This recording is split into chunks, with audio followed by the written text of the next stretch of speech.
Everyone. This is Shantae Alrighty. Welcome to She Boss Talk. I am coming on for another update and to give you information to answer your questions. So this is part 2 of Ask the Money Goat about EIDL, PPP, grants, and more. So today I am answering your questions. I've heard you all out there. I've been seeing your comments and replying to your comments. So I will answer your questions. I'm going to really go through those that have already been brought to my attention. So this will probably answer a lot of the questions of you all out there today. If you have questions and I don't get to them during the broadcast, I always follow up after the broadcast to answer and reply to all of your awesome comments. So as usual, do hit that love button. Do subscribe for future updates if you're all about getting your money and being the boss with amplified impact. Do know that sharing is caring. So do share out this video because there are millions of entrepreneurs and small business owners that don't know about these programs that I'll be talking about today. And if they know about them, they really don't know how to apply or how to move forward with the in progress so that they get their money. So I come on here to help you get your money because all of us need a financial lifeline. We want to make sure we stay in business so we're able to sustain our businesses through this pandemic and beyond. Okay. So I'm going to get right to it. I'm going to start with the EIDL program. That's a real popular topic, right? This is a really big update. This is the Economic Injury Disaster Loan Program through the SBA. This is one of the relief programs through the CARES Act, where entrepreneurs, independent contractors, small business, nonprofits are eligible as long as you started your business January 31st, 2020 or before, and you have less than 500 employees, okay? So as of this past Saturday, this surprised a lot of you all out there. The SBA discontinued the EIDL grants, or EIDL Advance is what they call them, okay? This is free money to you and your business up to $10,000, which they were giving out $1,000 per employee, where a lot of you all went on to the app, the portal and found that they removed the row, that line item that says that you wanted to request your up to $10,000 advance. They removed it because they ran out of funding like they did before in April. So because they ran out of funding, the grants are no longer available at this moment. Right now, if you apply, you can get the EIDL loan. Okay, so I wanted to make that clear for a lot of you all that are just new to this, that are just coming onto the channel, finding out about this program. The EIDL grants are no longer available as of this past Saturday. Sorry for all of you all out there, but hopefully they will refund the program. When they do, I will let you know. Now, for those of you already applied in the pipeline, either you recently applied, so you're just in process, or you've been denied, you're under reconsideration. So there's a lot of us that were denied, you're in the reconsideration process. So you have a lot of questions about what information to submit, how to fill out the various forms they're asking you for. So when you applied, if you provided all your information, they didn't have any follow-up questions, you were approved, you weren't asked to provide any additional verification documents, right? You self-certified. At the point you're denied, and then you actually have to appeal to get your money and let them know why you shouldn't have been denied and why you need this money. At that point, you're going to have to provide additional documentation. And one of those pieces of documentation is your 2019 tax return. They may also ask you for a form 4506, which is a tax form that is really information that you provided in your application. So it's really nothing different. They also may ask you to provide a form. They will send it to you. It's a form 2202 that is a statement of your liability. So I've been getting a lot of questions on these forms, especially the liabilities form. Okay, so this is not for payroll. Somebody asking, is this for payroll? It's not. Does your business have any outstanding accounts payables, right? That you owe? These are liabilities to your company. So you paying mortgage or a lease, right? Are you paying a supply for an outside supplier that you have outstanding billables? Those are liabilities that you want to list on the form. If you do not have them, you can do what I did. I simply marked in A and put zeros across the board because I don't have any accounts payables that I owe or the business owes. Okay, so don't let that trip you up. But that will be one of the forms that they will ask you for when you're under reconsideration. Again, you may be denied for any number of reasons. Credit. They couldn't determine that you even had an economic injury. So there are some people that are applying that really you didn't have an economic injury. You haven't worked your business. You haven't had a loss. You didn't lose clients. In that case, again, you have to verify, substantiate why you should get this loan. Why, should they give you the loan when to them, your credit, you didn't have a good credit history, right?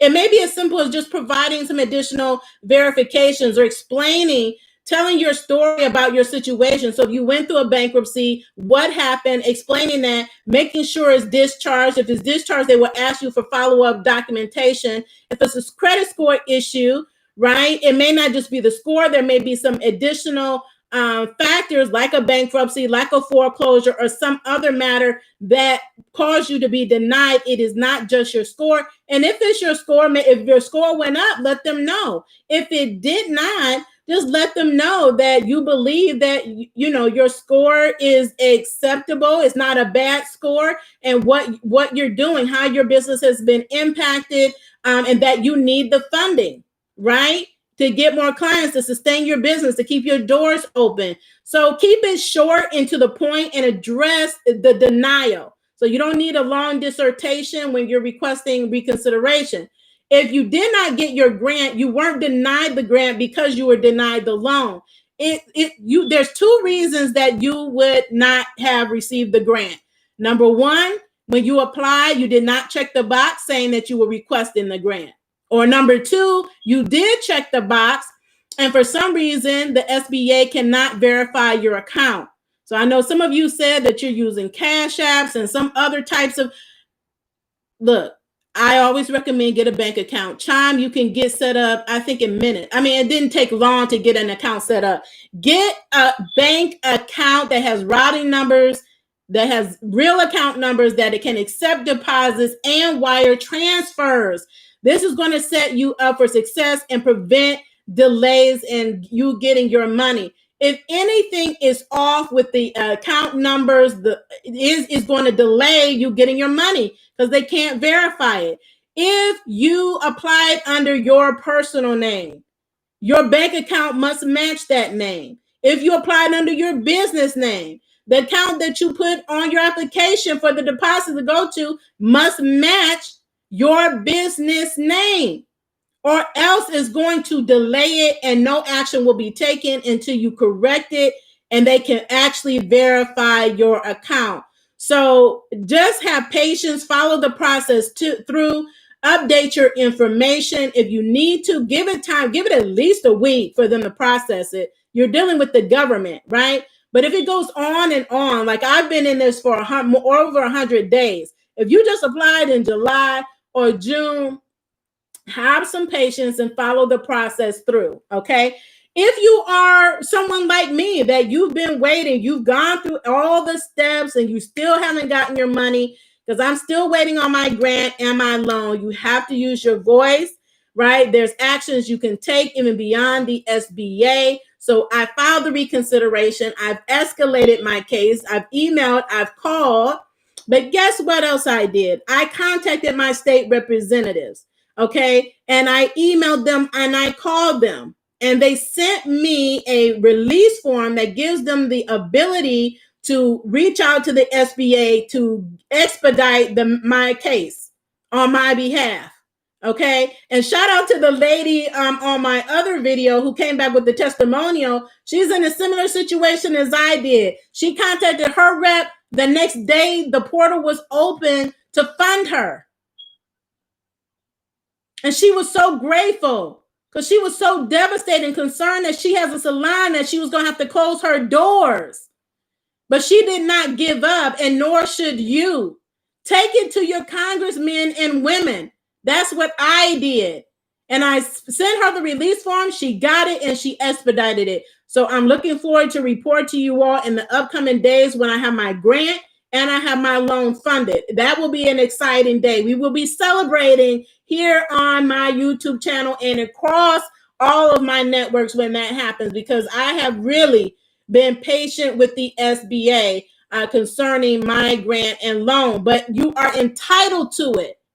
So you can't give up on what's yours. You just have to push through it and then escalate it and then get your congresspeople involved and know that your voice is being heard. There's advocates that are willing to fight on your behalf. Get them involved, okay? So that is the EIDL program. If you're in queue, you should get the grant. If you selected it, you will get it. So all of you all that had that question about the SBA closing it down, if you were already in the pipeline, you should get it. If there for some reason a rep told you, they don't always know what they're talking about, so they told you that you won't get it. If it was open when you apply, you get it. They already accounted for you. You may have received an email. Some of you all have reported you've received different types of emails, like you were denied, but they're going to give it to you anyway. Let me know, where you're at, if you've gotten any type of correspondence from the SBA regarding your grant and where that's at, okay? But right now, you can only apply for the loan until Congress approves more money, okay? And again, we're still fighting for full funding of our grants of $10,000 and our loans up to $2 million. They heavily restricted it. So Congress, SBA, you need to resolve this matter and refund the program and fully fund us our money, okay? So that's the EIDL program. I'm going to move on to the Paycheck Protection Program, which is the PPP program. It's another program under the CARES Act for entrepreneurs, small business, whether you have employees, don't have employees. You had to have been in business February 15th, 2020 or prior, 500 or less employees. So we already know there's been challenges with all of these programs. There's still $130 billion left remaining for you to get access to get funding for your business. So I encourage you to apply. They extended the deadline to August 8th, but that's around the corner. And that's to get approved. So don't wait till the 8th to apply, because the portals will be closed. Right now, Blue Vine is open. Cabbage is open. Their portals are open. And what I'm hearing is some people are being funded the same day. Okay. But when you apply, you want to make sure you have all of your information accurate, that you're filling out the applications correctly, again, so you don't either have delays or get denied. Either way, if you get denied, go to another lender. Fix the problem, go to another lender and apply again, okay? So let me tell you what you need to know if you should apply or not, especially if you're a solopreneur. If you're a solopreneur, you can qualify for up to $20,833 under the PPP program. They will base your loan amount on your 2019 tax returns. You had to have had a positive net profit. That means if you had a loss, this is not the program for you. You're not going to be approved if you don't have employees. They're going to use your tax return. You're going to look at line 31. So before you apply, go to your tax return, pull it up, look at that line, divide it by 12, times that number by 2.5, and then come up with that number.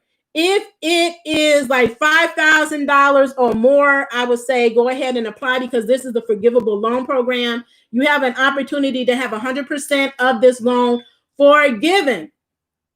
But if it's where you get like $1,000 for a loan, I personally wouldn't do it, but that's a decision that you have to make if that's worth it to you. And then consider if you're also on pandemic unemployment assistance, because if you get funded, no matter the amount through PPP, you have to suspend your unemployment. So for most people, that's not a problem. But if you're only getting funded like $2,500, like one of my peers did, and you're on the pandemic unemployment, And it's like, I have to then suspend my unemployment for this $2,500. That's what going to be used in a week or two, right? So you have to see, does it make sense for you to pursue it? But I mean, if it's 5,000, 10,000, 15,000, I would say it's worth to apply for, because again, 100% forgiveness means ultimately at the end, once you submit all your paperwork, your forms, right, for forgiveness, it will be 100% forgivable. Okay. And you have up until December 31st, 2020 to use the money. You have up to 24 weeks to spend your PPP funds. And you don't have to wait to file for your application for forgiveness. You can do it as soon as you use the funds, and you go back, you file it with your lender. Okay. So if you have questions regarding that, please do let me know. But again, the deadline again is fast approaching, is August the 8th.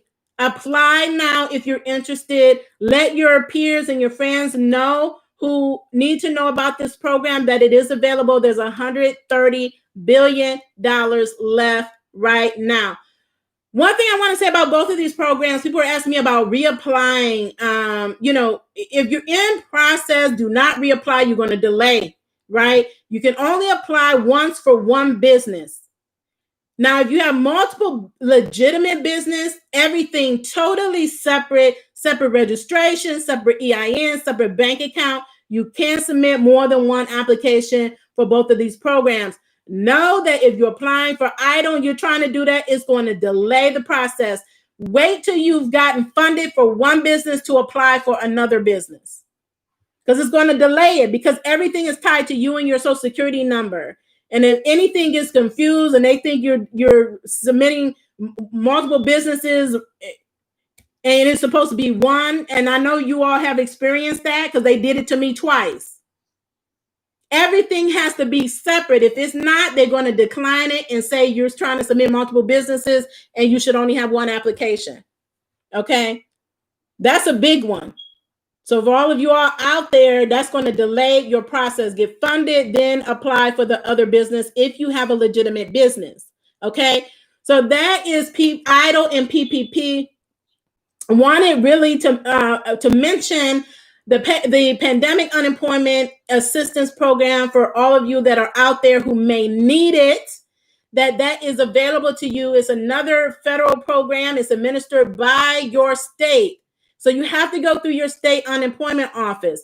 You can be partially employed and still qualify. So pandemic unemployment is for you all that are self-employed, us entrepreneurs and small business owners who would not have normally qualified. So I know there's been challenges with some of the state systems. Some of you all are still waiting. Like if you're still waiting on your pandemic benefits, let me know. If you have not applied, I would encourage you to do so. You only need to qualify for $1 to be able to get the extended benefit of the $600 weekly. But let me just let you know that is about to expire. Congress, July 31st. Those benefits disappear. They're supposed to end. And they end the week earlier. So next week is supposed to be when the extra $600 stops coming to your bank account.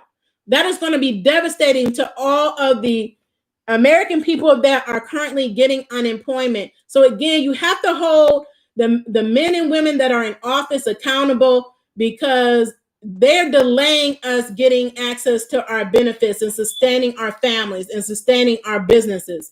The House passed the HEROES Act and the Senate has sat on it, right? They're just going to come back from vacation while the money is about to expire. They're about to let the money expire, so we can't do that. So there's our petitions out there to push these service men and women to do what they're supposed to do, to push the SBA to do what they're supposed to do and fully fund us. So you have to use your voice. You have to write, email, call your state representatives, your local representatives, anybody you can to get action on our behalf, okay? Because the bottom line is minority and women businesses are suffering at a disproportionate levels. Black businesses are 40% less. They are out of business and counting. 90% of us didn't get access to the federal funds. Okay? So these opportunities are here. I want to help you to be able to get your money.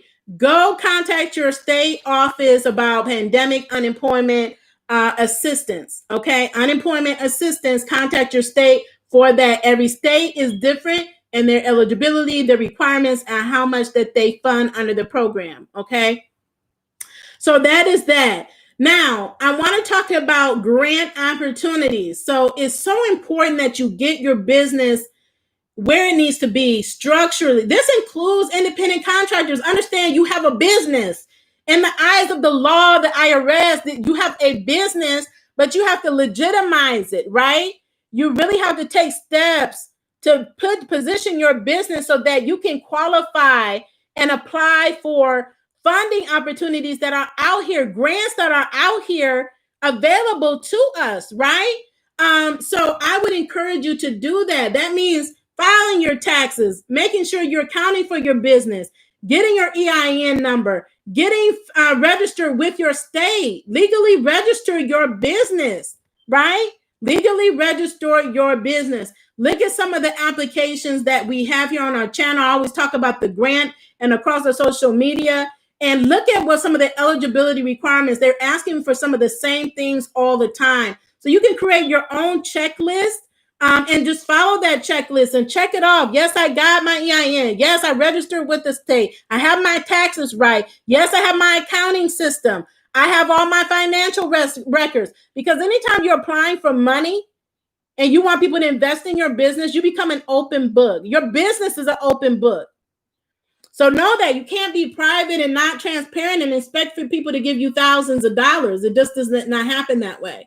But I want you to position your business so you can qualify for more money, right? That's what we need right now is more money for our businesses. And so there's a grants out there. Like I just posted like for beauty industry. So if you or people you know are in the beauty industry, have salons, salon owners, salon stylists, there's a lot of grants coming out for all of you all. There's 3 that I just posted on our Facebook page yesterday or the day before yesterday. So definitely apply for those. The opportunities are here now. There's going to be more organizations, more companies coming out with more grant programs. I have a grant tracker on our website. You can go to www.shebosstalk.com, and I have an online grant tracker that we update on a weekly basis. It's also in the description of this video. So please do check that out and share it. Sharing is caring.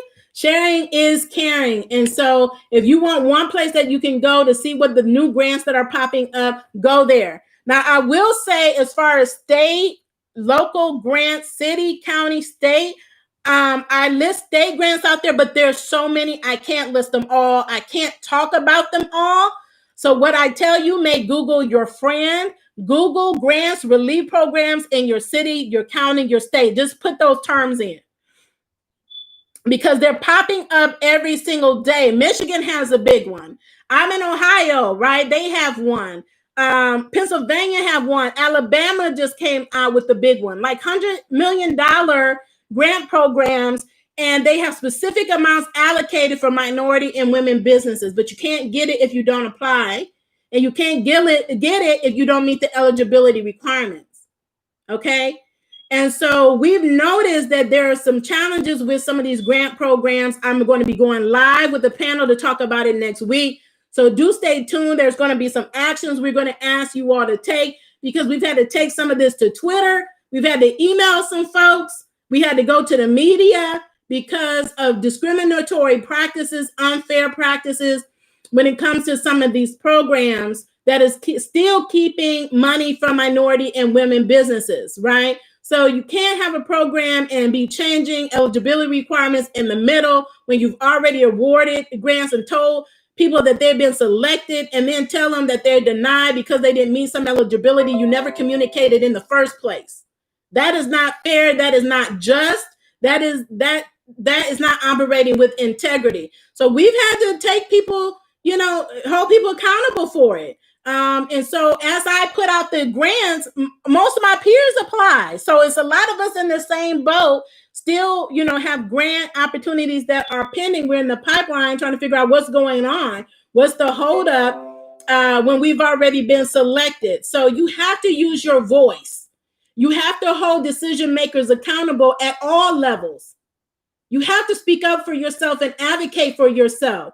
There's 3 grants that I went after that I was either told I was ineligible or I denied because of an error on their part, or it was an unfair, it was something just unfair eligibility requirement that was going to make it hard for anybody to get access to the grant. I mean, in this pandemic, why are you trying to make it difficult for us to get access to money to keep our doors open? It makes no sense. So I went to them. And in all 3 instances, actions were taken. So I've gotten the results that I was looking for. But it took me being persistent and not giving up when somebody told me no, or that I wasn't eligible. And I call these unfair practices to their attention. Okay, so you have to do the same for yourself. You have to fight for yourself. But the grant opportunities are out there. More of them are coming on board. I know Facebook has one, Google has another one coming out, Netflix has another one coming out, PepsiCo has one coming out. So as I hear about them, I will share them with you, my audience, because I want you to go after them, but you have to be quick. They all have deadlines. Don't wait, don't procrastinate, and don't delay when it comes to getting free money. Because the timelines, they usually only open it up for 5 days or 10 days. And sometimes it closes in a day. And some of these are first come, first serve. So it's whoever's there first meets the successfully submits their application. They get it. Okay. So, we have all this technology. We have to use it to our benefit. Calendars, alarms, your apps on your phone to notify you when the grant is due so that you're not missing the deadline, right?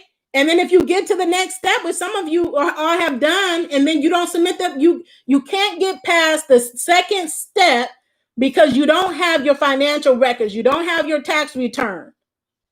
Okay, so with these grants, it's more than just one step in the process. So again, and I will be coming out with a checklist as well, but these are just ways you can checklist it for yourself to make sure that you have everything you need to follow through the process of these grants for each round, for each step in the process, making sure you carefully submit everything you're asked to. And you do it on time, because when they say the deadline is the deadline, they're not changing it for you. They're just not. And you would have lost out on $5,000, $10,000, $20,000 because you missed the deadline or because you didn't submit a document.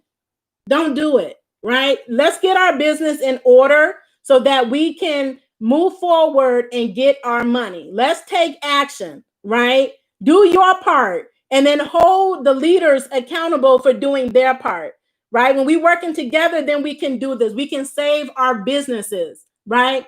So again, I believe those are all the updates that I have for you today. This is really important because I wanted to make sure you get your questions open or answered. And I see one of you all in Oklahoma. Yeah, they asked for certification for minorities. So yes. Are you a certified business? So some, what happens is you can self-certify, right? So you can certify your business at all levels, city, county, state, and at the federal level, right? So I'm certified at every level there is, right? And sometimes they require you to go through special certification, like at your state. I'm in Ohio. So when they first came out with the Ohio grant, they had a requirement that you had to be certified minority or woman-owned business at the state level, which I was not at the time because I've had challenges in getting them to fast track my certification. They changed that. So again, they've been changing some of the requirements, right? Because they were too restrictive for us to be able to get access to the grants. So they relaxed it, and then they said, okay, well, if you are certified at the city level, because basically, if you're certified at the city level, you're really going to meet the requirements for the state, right? So I would even talk to them if they have strict requirements, and not to say that they're going to make an exception just for you, but if you think there's some inequity, some unfairness in how they're running the program, don't be afraid to reach out to them. Especially if it's a minority grant. Every state has a minority development agency or office or business office. Reach out to them, okay? But in a lot of cases, they only ask for you to self-certify.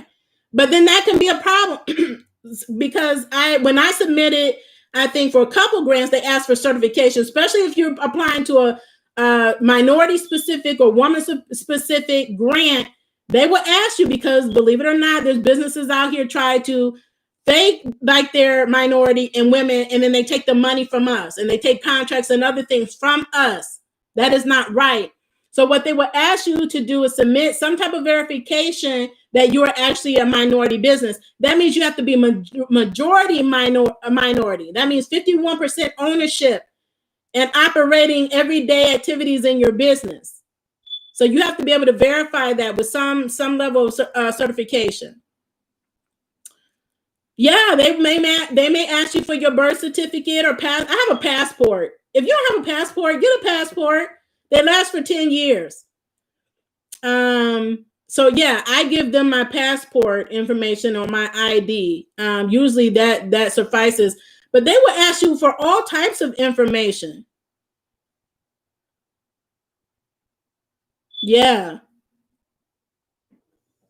Yeah. Okay. So, what if you got denied for multiple applications? It depends on which ones you got denied for. Like I said, EIDL, if you submit 5 different businesses, look, apply for one, get through that process, then apply for another one. You're going to tie up the whole situation. It's going to cause so many delays trying to submit multiple businesses. Get funded for one business, then move on to the next, okay? And it depends on why you're denied, okay? But for the federal relief programs, EIDL, submit a request for reconsideration. If you were denied and you haven't done it already, do it. I'll leave the information in the description after this broadcast. It's in all my other videos as well. You can go to it. If it's PPP, go to another lender.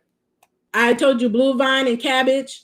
If your banking institution is no longer funding, which a lot of them are not, those are 2 good ones. They're approved by the SBA.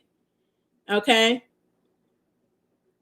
How does you fix it by, you need to call and email them phone. And with the SBA, you need to call during non-busy hours. I'm sorry to tell you, or be willing to hold on the phone, non-busy hours, and be willing to hold on for at least an hour to get through. Just work on something else while you're on hold till you get through. A lot of times I will contact them on a Saturday when everybody is asleep, and I get through like really quickly. So don't call when everybody else is calling. You're going to be waiting forever. Okay.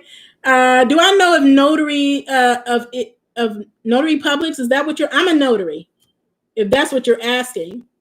Or if they're eligible. If you have a business, if you're operating as a business, you're eligible. I mean, this is real estate agents. It really doesn't matter what you're doing. If you're an independent contractor, consultant, gig worker, you're an Uber driver, Lyft driver, Postmates, Instacart, you can qualify for the relief programs. Grants, most of them, they require you to really legitimize your business. And you have a business. You just have to register it and structure your business, even if you're an Uber driver. And Uber drivers make good money. I know people they quit their full-time jobs for Uber, to drive just for Uber, and they make really good money. That's a business. So just legalize it, register it, and then you'll be able to qualify for all the grants that we qualify for, right? So I know there's so many comments and questions. I think I got to them, but there's a lot. So again, if I didn't get to your question, I would definitely follow up after this broadcast. Do leave your questions here, because I want to make sure you all follow through the process, that you overcome any challenges or hurdles that you're currently experiencing with any of these programs or grants. that you have been applying for to get your questions answered so you can get your money. So again, do subscribe, do share out this video and this channel to others. Thank you all so much who have been doing that. Congratulations to all of you all that have successfully taken action and that have gotten funded, have gotten your grants. I'm so excited to hear all your success stories and testimonials. Keep sharing those. It just brings me so much joy to hear it. And I share that with others because they know that if you were able to do it, they can too. If you were able to stick it out and not give up, they can stick it out and take that next step to make it happen as well. Okay. So those are the updates for today. Thank you so much for tuning in. As always, be the boss with amplified impact. Continue to stay safe and in good health. And I will talk to you later. Have a wonderful day.